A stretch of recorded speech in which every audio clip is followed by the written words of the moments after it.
Welcome to this Taboo Talk.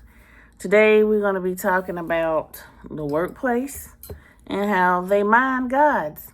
They take everything you got as long as you keep on giving and how to avoid those things.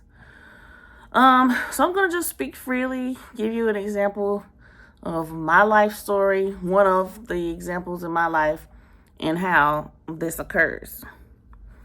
Okay, so there was a job that I had before, and it was very repetitive. And at first, I liked it because I was doing customer service for a while. But with this particular job I had at the time, not only was it customer service, but it was a product support role. And at that time, I was doing repetitive tasks. People called, they asked for help with whatever they got, whatever the product was, and I'd help them, give them the best customer service that I could offer because I was pretty good at it. Been doing it for a long time. It was something that's natural to me. And it was just so boring, just boring. And I was like, they wanted us to they were trying to get people to be in management position. But for me, I just didn't feel like it was a good deal because why am I going to stress myself out worrying about a whole team of people, how many ever people that was, 15, 20 plus people, their performance, talking to them, having meetings with them, having meetings with upper management, all of that. And we're making about the same amount of money, maybe $1 or $2 more. I just didn't see it to be any kind of benefit for me. Yeah, maybe for a title, to hold that management title for a year, hold it down, see what I could do. But it wasn't worth it for me. So I passed. I never even really wanted to pursue anything like that for that, because it's not real compensation to me for the amount of work that you're required to do. Okay. So after that, regardless, I was asking them, can I get a different position? I was asking for something with analytics, something along the lines of innovation or whatever, because that's where I felt like I needed to be. Because that every day was just boring, repeatedly boring. But I never did get that. They wanted me to stay in production. And I also noticed something else, is that I was like number one or the top employee they had pretty much out of I don't know how many people. I'm going to just take a stab out there and just guess it was probably like 300 plus people. Whatever the grand number was, it was a lot of people. And at first it seems like I would feel good about it, but I didn't feel good. I was like, what? I'm not. They had no idea that I wasn't even giving my all. I was baseline. You know what I'm saying? I'm just operating at minimum, just doing what I got to do, just get here, get my money, get out. And I was thinking like, damn, if I really just bend myself and not do the very minimum and just be me naturally, I'd blow this whole place out. You know what I'm saying? Because my normal wasn't what I was producing. My normal, I was going below. I was bored, whatever. And I felt sad. I felt bad. I'm like, what? We're not all doing this. I'm the only one. And I don't know if it made them, the supervisors or whatever, feel kind of weirded out. But after I mentioned that, I noticed now they want to have competition where people are going to be number one. So instead of me being number one, I was number two. All of a sudden, somehow somebody else was doing so much equally to me or this or that or whatever the case was. And I knew it was bullshit. But whatever. For the sake of, I just went along with it like, oh, okay, whatever. Because see me, I don't care about stuff like that. You can be one, you can be two, you can be three. I don't really care. My thing is, I was going to work to get money. I don't care about the other stuff. I don't care about competition or none of this. This does not motivate me. They say you got love languages, this and that. That's not my love language. Recognition, that's all right, but that does nothing for me. I like money, okay? Material things that's good, tasty, smells good, a wonderful experience, something sensual, or, sensory, elevating somehow. If I can't get that, then hell, whatever you're offering me is nothing. So that's how I felt about that. Like they say, oh, you want a swag bag? No, I don't want that mess. I don't want no swag bag. I want money. Like Cardi said, I want the money. All the rest of the stuff, I don't care nothing about, whatever. Because I could buy whatever I want. You know, I don't need this stuff. So yeah, that's that. Also, I noticed, so not only did I not get the positions that I wanted, that I felt I would flourish in, that would revive my spirit and make me feel good some kind of way. Just me being naturally me, like I said, operating very minimal. I noticed that the way I was performing, always, no problem with my performance metrics and things like that. Always excellent. But I started noticing some of the ways that I was, or the way I talked, the way I handled my calls and did the things I did, they started adding that into the training. I was like, what? Even when I first started there, all the training was disorganized. Things was all over the place. Papers here, papers there, files here, files there. You got to search it. I said, look, I can't do this. You guys got to get organized and have this some kind of way to where it makes sense, because me trying to remember a whole bunch of numbers and letters and knowing what this means and where to go and how to look, and then all of them is like 25 plus pages long. I don't think so. I can't do this. But thankfully, the next thing I know, they went in there and changed up stuff and organized everything. Everything, instead of just numbers, they had a name now. Everything had a category now. And then at first, it was still kind of messy the way they first had it. But after, a little bit more complaining or suggesting whatever, then they made adjustments to where it looked good, it was functional, it was operating, and it was good. It was a flow. Okay? So that was fine. But what I noticed is that, like I said, they were still taking things from me, the way that I was doing them, the way that I was saying them, and just applying it to the training. Never acknowledging me at all. Never saying, hey, Krista, what you said to us, we put it in the training. Thank you so much for the suggestion. Ain't throw no money on me or nothing, just, we're going to act like this didn't even take place. Like, just nothing.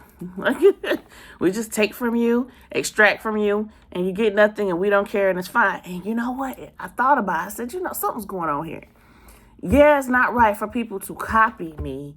Yeah, it's not right for people to take from me, because they've been doing that to me and my ancestors for I don't know how long. So I'm already sensitive and on guard as soon as I see something like that. Okay, number one. Number two, how are they just doing this? And when we're working here, just so openly with, because you think I have to work here, that I have to have this money, that you can just do me how you want to do me? Or is it in the paperwork? And me, I'm a paperwork girl. I love the black and white. I love the fine print, the itty bitty fine print, the high, big ass words. I'm that girl. I love it, love it, love it, love it. I love paperwork. I love details. That's just me. I thought I was going to be a lawyer at one time, but I'm not. I decided I don't want to do that. But I love the paperwork. So I went back and checked the paperwork. I read through everything, went through all that, onboarding paperwork and everything, and I found the lines. And I've also noticed these lines before in different places, not necessarily for me, but while I was because I like to research anyway, so sometimes I just up and research a topic or whatever, and I found that in the job application, when I was applying, that's where it was tucked at. When you work for us, and this was said in a professional corporate type up way, so you really ain't paying too much attention to it. But because we employ you, if we decide we're going to hire you, anything you do, say, create, invent, whatever, even if you try to go out and get a patent on it, they make sure they cover every little triangle of an angle. It belongs to us. And we're not going to compensate you. We're not going to give you nothing. We're going to do whatever we want to do with it, any kind of way we want to. It's all us. I even gave them an idea of making, and I'm going to just say it. I'm going to just say it. Those little diabetes pods that the kids, everybody, whoever wants them wears them. Those little pods they put on. My idea was to have those pods be costumes for children. for Halloween. Why not produce some of those and let the company know that, hey, you can make these and sell these or whatever, so the kids will have a nice little costume for Halloween. They waited. Was it 6 months or a year later? I think it was my company talked to that company, and they ended up making those. Sure did. Selling them and everything. Had pictures showing us the videos with the kids had them on and all that. I said, oh, okay, y'all got that idea from me. And ain't nobody say nothing. Nobody said nothing. Y'all just went on and did what you did, how you did it. So, okay, cool. That's fine. I even had another idea to do some other stuff. What was it? Because people had problems with seeing, people had problems with seeing different things. So I was offering to have some kind of way where, you can feel and identify or whatever, some kind of way, because the letters and stuff was really small and sometimes was hard to read and this and that. Don't know if anything was done about that or not, but that was a big problem, and hopefully they resolved that. But yeah, anyways, so that was that issue, and I didn't appreciate it. I didn't like it. I didn't like what I was doing. And then started noticing workplace bullying too. At first I didn't notice it because I don't be really caring and stuff like that.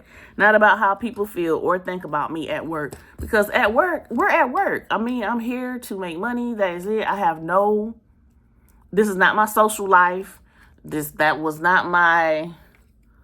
We're not at the club. We're at work. You know what I mean? So I don't care about none of that stuff. Come do what I gotta do. Go home. That's it. Blah, blah, blah. End of the day. But they found a way that since I was complaining, so they said, which I didn't even realize then. They probably didn't. I think they did realize. I didn't realize that I was a systems an operations person. That's what I was supposed to be, systems and ops, but I didn't know that. I had no awareness about it. Hell, I don't even think I even knew what the title of that was. I didn't even know that was a job. You know what I'm saying? But this is just my natural default setting, systems and ops. I see things, patterns, I see problems, and I instantly have solutions. And they're pretty good solutions. That's me. That's how my mind just clicks. And they were just getting all this free information. And then I go look up after that while I was I on the job? No, this is after the job has, I'm not even working for anyone right now. But because I'm creating my own thing, all this stuff y'all see behind me, these are vision boards right here. All of these are vision boards, the big ass ones, you buy the styrofoams from the Dollar Tree or wherever you're going to get them from. That's what these are. And you see some over here, but y'all don't see all of them. This room is covered with them. There's a total of 38 vision boards in here. And I wrote on all of these to build out Krista's Universal Connections and the Universal Connectory Bliss Game. Everything's here, everything. And I won't even say everything because I've got 2 big file cabinets in here. And I've got 5 bins in here. All of these and stuff on 2 long tables in here covered with information for me to build what I'm building now. Just so you know, this is real. And this is probably where I'm always going to be recording from, or most of the time, because this is where it's all happening. This is where it's going down. Anyway, back to the story. So what I'm trying to say, all of that to say is, while you're working at these places, you may not even know what your real calling is. You may not have language for it. You may not know the title for it. But just because you don't know it doesn't mean you can't find out. There's lots of research you can do.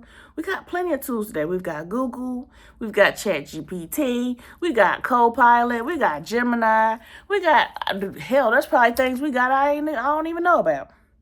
There's a way to find out. They got personality tests, job tests, career tests, everything. Even when you, and see, they still didn't give it to me all the way right. When I took the personality test, they did give some things about what they thought would be good for me.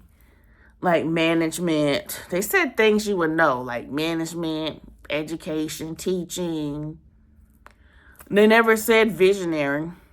They never said architecting your own systems and operations. They never said nothing like that. So sometimes it takes time. And I would even say after you get through doing your shadow work, going through the healing processes that you need to go through, strengthening your boundaries and stuff like that, then you will have some clarity, getting you certain crystals and stuff. And I'll have another talk on that one day to help you tune in to what you need to hear and tune out shit you don't. Okay, so you can be clear in knowing what you're supposed to do. So after that, name calling, they came up. They had a picture of me, and I was like this, where I'm like this. They took it from this direction, and they were talking about, oh, Miss Piggy, this and that, Miss Piggy. I'm like, what in the hell are they talking about? You know, I'm like listening, and I'm not listening because I don't really care. I don't care. Miss Piggy, she was all right to me, I guess. I don't know. They were talking about me. Oh, she's complaining. She's loud. She likes nice things. She thinks she's this and that, all that, whatever. They were talking about me. Yeah. So they will talk trash too. And I was so stressed out from being mistreated because when I started noticing the patterns, recognizing what was going on, I'm clocking game now. I'm like, whoa, wait a minute. Hold on. Wait. What's going on here? Then they started switching supervisors so rapidly, like a supervisor every month now. Why are we switching to a new supervisor every month? Or even every 2 months? Why are we even switching at all? Nobody really needs to be doing any switching, especially if the switching is not benefiting us. We're not getting nothing out of it. But that's what they were doing. So like, whatever, y'all do what you do, how you do it. And I started noticing I had heartbeats in my rib cage. And I went to the doctor. I was like, what's going on? I've never felt no heartbeat under the bottom of my rib cage on the side. And she said, Krista, you are under a tremendous amount of stress. So I'm going to go ahead and take you out of work for about 2 weeks so that you can, try to get healthy. She said, you need to worry about your health because stress is a big killer. And the people, they don't care about you no way. So you need to make sure you're doing what you got to do for you to be healthy. And I'll be right. So once she put me on the 2 weeks and I came back, I quit. They didn't get a 2 weeks notice from me. I just quit. And I'm going to tell you why I quit. And it wasn't quitting just to be quitting because I'm like this. If we can work something out, we can work something out. I tried to talk to them and everything. What happened was HR played me out. The lady told me before I went on the 2 weeks notice, okay, so when you come back, when you get ready to come back after your 2 weeks, because I told her, I said, this is when the 2 weeks is. I sent her the letter, the email, whatever. Everything she needed was emailed. And she was like, well, once you come back, just let me know, and we can go ahead and, put your stuff back into the system. Why even take me out? But whatever, that's whatever they do, how they do it. 2 weeks elapsed. I come back. I can't even get into the system. And I let her know. And she's like, well, why didn't you let me know? And she took her sweet ass time to make sure she got back to me days later. So 2 weeks ended up being 3 weeks because of her. And then this bitch had the audacity to tell me, HR now. HR. Saying that for a reason, y'all. Well, if I didn't write it down and I didn't email it to you, then I didn't say it. That's what she said. I said, I know what you said. That's what you told me. That's what I needed to do, and so I'm doing what you told me to do. She played me out and made it my fault, spent it on me that, I was just... So how they were going to do it, they were going to terminate me in such a way to say I just didn't show up to work. That's how she was going to... She didn't say that, but the looks on it, that's how they were going to spin that off. That I just didn't show up, even though there was clear communication, clear emails back and forth about what from my side, because we had spoke verbally on the phone. So because we spoke verbally on the phone, I'm thinking we're good, and I'm recapping on the emails.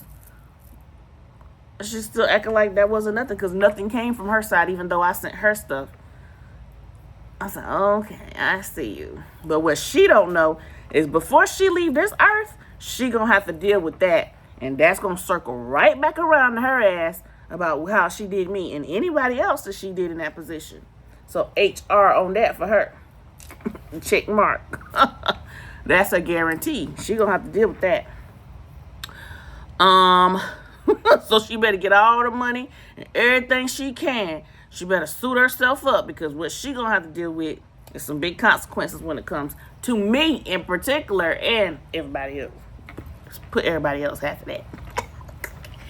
All right, so got played by her.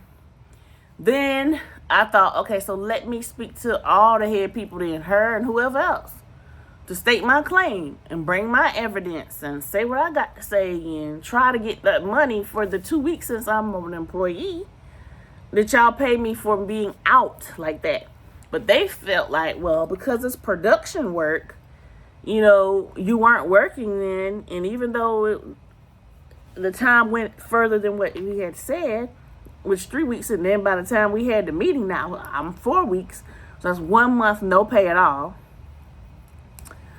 It's because you get paid every 2 weeks, but still, even regardless, we're at 4 weeks now, no money, because that 4th week, here we are having a meeting with each other, and they're like, well, you weren't working, so there's no money for us to give you. I know you're an employee, know you're full-time, know you this and that, all that, but no, we're not giving you nothing. And I was also approaching my 1 year there, which meant after the 1 year, there's like this company stock or whatever, matching or whatever. Once you're there a year, you match. So they made sure to line things up, bullshit, get me stressed out, cause all kind of problems, and get me to react, so that I had 3 days until I was there a year before this bullshit took place and everything went down. So I couldn't get that match stock or whatever. So, okay, cool. So they gave me my little money back and didn't match me or nothing, and that was the end of that. Okay, well played, well played. I learned my lesson there on everything. And I was frustrated because, you know, if I'm doing good and everything is working fine, until I get something better, I like to keep what I got until something else is in place. But after that, during that meeting, and something else that happened during that meeting, I forgot. The HR was there. The new supervisor was there, because there was a guy, and we were there, and I got stressed out because of him. He was on a call with me. It was supposed to be a meeting. Here's my supervisor. He's on a video chat with me, smoking cigarettes and shit, talking about all kind of crazy ass shit. I'm like, what the hell's going on? This is so unprofessional right now. And that's when they used him to be the one to deliver everything they wanted to say. The whole Miss Piggy stuff, the whole everything. He was just throwing it at me. And I was like, this is unbelievable. It was so unbelievable. I couldn't even say nothing to him, because, see, if I would have said something to him, they would have spent that off on me. Like, oh, she's insubordinate and disrespected her supervisor and all this and that. You know how they do. That's how they would have spent it on me. So I didn't say nothing. I just observed, listened, watched him, and whatever. And then people also see that I have a management type personality. Like, this is my normal demeanor, what they call baddie or whatever. Like, I'm that girl. This is me naturally. That's just how I operate. So that's intimidating too, I guess, when you're supposed to be an employee. So it's hard for a boss to work for a boss, because I'm already a boss.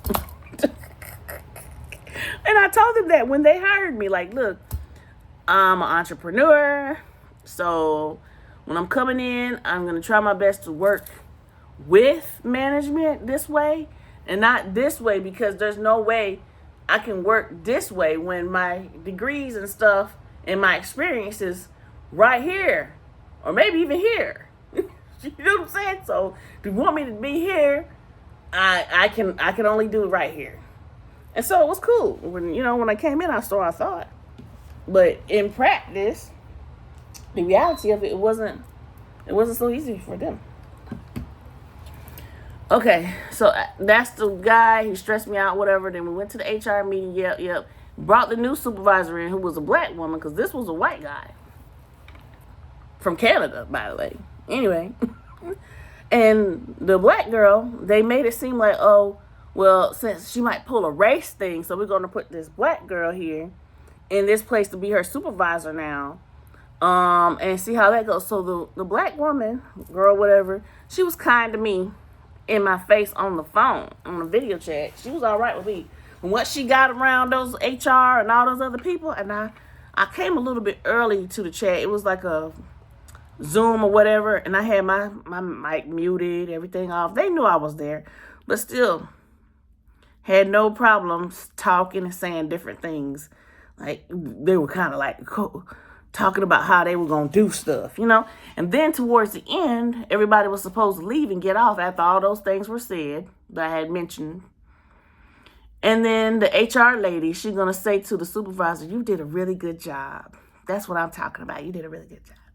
What do you mean did a really good job? This woman sat here, supervisor, making it seem as though she understood what happened. She felt that it was wrong. She was going to sit there and try to be an advocate as much as she could during the process, sort of like a liaison or a mediator in the conversation. But instead, that's not what happened. When she came, she went on their side, and it was against me, and it was wrong, and yeah, you could have did this, you could have emailed, you could have called, you could have, all the stuff I was already doing.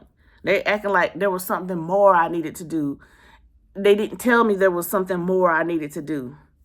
I said, y'all should have told me there's something more. Nobody said anything, so I'm going to just do what I naturally think I'm supposed to do with no further instructions or guidance. And there shouldn't be anything wrong on my side for that. Everybody's responsible in this situation, I think. But they didn't want me there.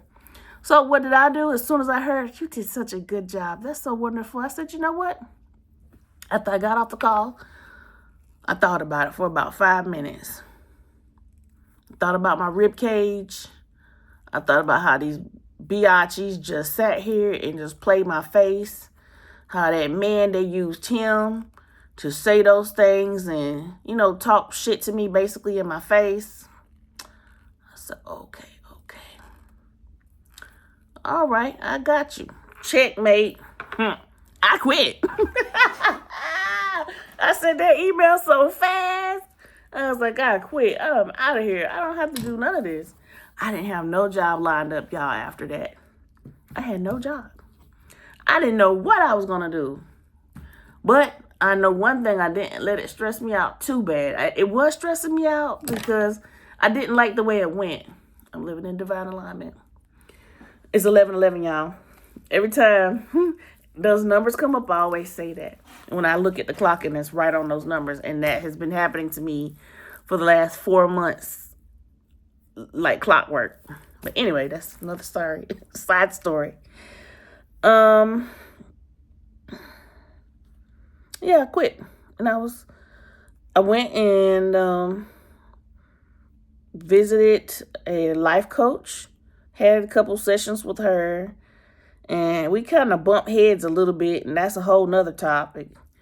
But after her, I was like, you know, I don't need no life coach. I need to just do what I need to do. Keep going, make sense, and strengthen myself. Start believing more in myself and my capacity of what I'm capable of doing. Start leaning in on me, leaning in on my boundaries, putting my foot down, claiming my worth. Not letting these places extract and take from me. I was sitting there doing boring, repetitive work, giving them my all, giving them everything. And they gave me nothing. No recognition, no money, no nothing. They just took. Mining me, getting all my gold, my divinity, my essence, everything I had. They were taking it all away and not giving me nothing but stress. So I'm here to tell y'all, look, again, don't give everything you got to these jobs. Know that you can do what you got to do for yourself no matter what. Another example, here's something I've been hearing all the time. Oh, AI taking over jobs, AI taking over jobs, this, that. I'm here to tell you, AI is a great companion. I love AI. I have no issues with AI. And no, I do not feel like AI will be taking jobs. And if it even does, so what? Let it take the jobs. Because we need IT people. We need people who are in coding and stuff like that in different ways. Entrepreneurs like me need you. Like, for instance, here's the take. So you feel like there's a problem and AI is doing this. Here's something AI ain't doing that we need. Entrepreneurs like me need to transform my website into a functional app. Not just a mirroring app, because there is something for that, for mirroring. And the application for, which one is it? Android is like $25. And it may be more now, but it was $25 last time I checked to publish an app. And then iOS for Apple is $99 a year, at least it was. But then there's some different programs you can use that can just mirror your website, but the mirroring is only for Android, not for iOS, I think. I have to double check that, but it was complications. So I would love to run across somebody who's good with all that technology stuff that could make a customized app for me and not be an extremely high amount like these places are. Oh, they want to charge you $5,000 for a trash-ass website. I see that all the time. There's a place here. I ain't going to call no names, but they're a big-ass name, right? Simple name, but big. Schools are using them. Doctor's office is using them. You can see them at the bottom of the website, their name. And I'm like, this basic-ass, trash-ass website, man, you could hire me for it. I probably could do it for you. For like maybe $2,000, you know what I'm saying? And really, you ain't got to hire nobody. If you can do drag and drop, you can get one of those drag and drop site builders. Simple. That's easy. That's what I use. Drag and drop. And it just looks trash. You know what I mean? I'm not trying to talk trash, but hey, and they're charging like $5,000 to $10,000 for the very basic of basic website with just nothing on it. And then the outside of the pictures they use, they look like chiseled squares, like no roundness, no border, no dimension, no nothing. It's just placing it on a white background. Little random pieces on the website. Nothing looks really, it doesn't look $5,000-$10,000 to me. That's just my personal opinion about it. So I'd rather have somebody who won't charge that much. A few $100s if you can, I don't know. Not too much, but to customize and do an app. Like that would be something neat. And not just any kind of app, because see, I have something I'm creating that never existed before. So I need mine to be specialized, customized, and not be exactly like all the other apps that exist out here. And there's things I want to do with apps, you know, that I don't necessarily know right now at the moment how to do. Plus, I can't worry about doing that right now. I got too many other things I need to focus on. But I'm just saying. So don't give up just because AI exists. Let's just say that's your field, that nobody's going to want what you got. You can't get no job. If you can't get no job, make you a job. That's all I'm trying to say. Create the opportunity. The people will come. The people will come. You know, word of mouth, however you got to start it out. Marketing can evolve and develop over time. Like even for me right now, I'm not focused on marketing. Last year was foundations. This year is visibility and expansion. Like I'm creating more games inside my game called Krista's Coins. And I'm just letting people know, hey, I'm here. But as far as likes, followers, member count, marketing and all this and all that, no, that's not my lane this year. I'm not even worried about that this year. I got to stay focused. You see what I'm saying? But that is what's taboo right now in the world.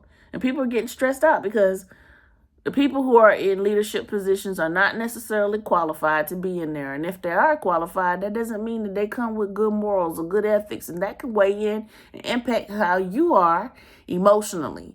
And then when you're feeling some type of way emotionally, you're going home, you're bringing your work home to your family, or you're taking it out on your family and friends, and everybody's having to deal with your job. You know what I'm saying? One way or another, it's degrading you, it's degrading them. It's just a stressful process. So if you feel like you're somewhere you don't need to be, bounce. Don't let them God mind you. Keep your divinity. Keep what you have. Don't let your gold and your diamonds and your rubies and all the good stuff that you have, your innovations, your thoughts, your inventions, your skills, your talents, your everything be consumed and sucked away by them, even for a job interview. Yeah, you might say whatever you got to say to get what. I'm not saying like lie to nobody or nothing, but don't give these people everything you got and tell them everything you capable of, everything you do, all this and that. No, because they will take it and not give you no more money for it, and to start expecting you to do that on top of the stuff they already want you to do. And they already place other new responsibilities on you to do without giving you more money. No recognition, no raise, no promotion, no nothing. So, and then if something happens to you, replaceable. That is the Taboo Talk today. And I know it was long, y'all, but I had to get all into it.